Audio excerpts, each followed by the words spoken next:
Alors en vérité, dans cette région, donc Vallée des Baux, qui est entre la Crau, entre la Durance, entre les Alpilles, on a depuis des décennies, depuis des centaines d'années, il y a une terre qui est assez pauvre finalement. Et nos ancêtres, ils ont planté des oliviers, ils ont planté de la vigne, ils ont planté des amandiers, parce qu'il n'y a vraiment que ça qui pousse.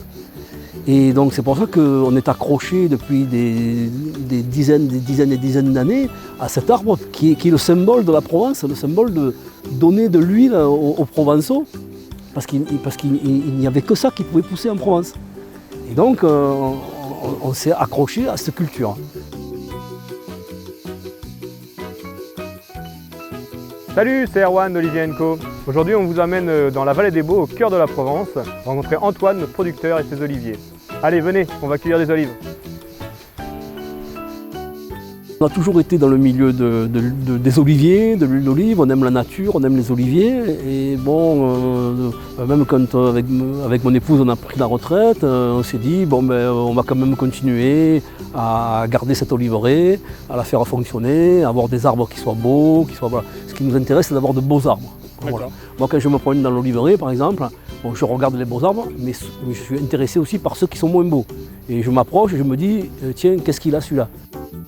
L'arbre c'est le support, c'est lui qui va donner les bonnes olives et donc c'est lui qui doit être bien soigné. Voilà. Et ici on a tendance à vouloir bien les soigner. Voilà.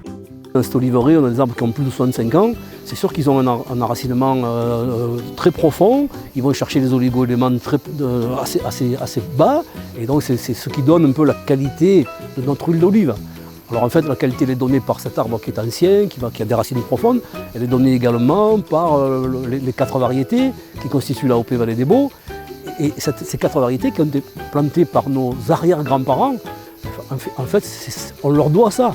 On doit à nos ancêtres le fait d'avoir hérité d'une huile de grande qualité. C'est eux qui ont fait la richesse de l'huile de Vallée des Baux.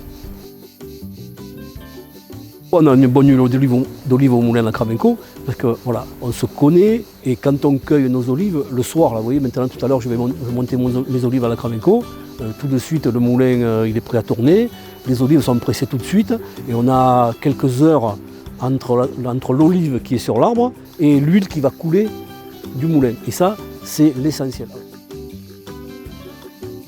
Parce que quand on est producteur, on est forcément amateur, sinon on n'est pas un bon producteur, c'est pas possible. Hein, voilà. Et ce que j'aime bien, moi, alors je déguste de l'huile d'olive, j'en déguste souvent quand on fait des assemblages au moulin, mais mon moment préféré c'est quand on a l'huile nouvelle.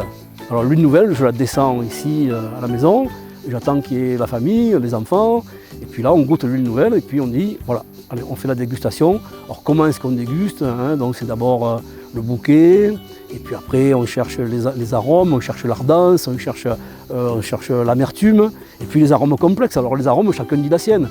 Qu'est-ce que tu ressens? Donc la Vallée des Baux, c'est surtout le goût de pomme, le goût d'amandon, le goût d'artichaut. On a aussi la feuille de tomate.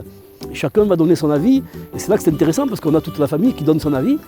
Hein, voilà. Donc mon moment préféré, c'est ça, c'est quand je fais ça en famille. En fait.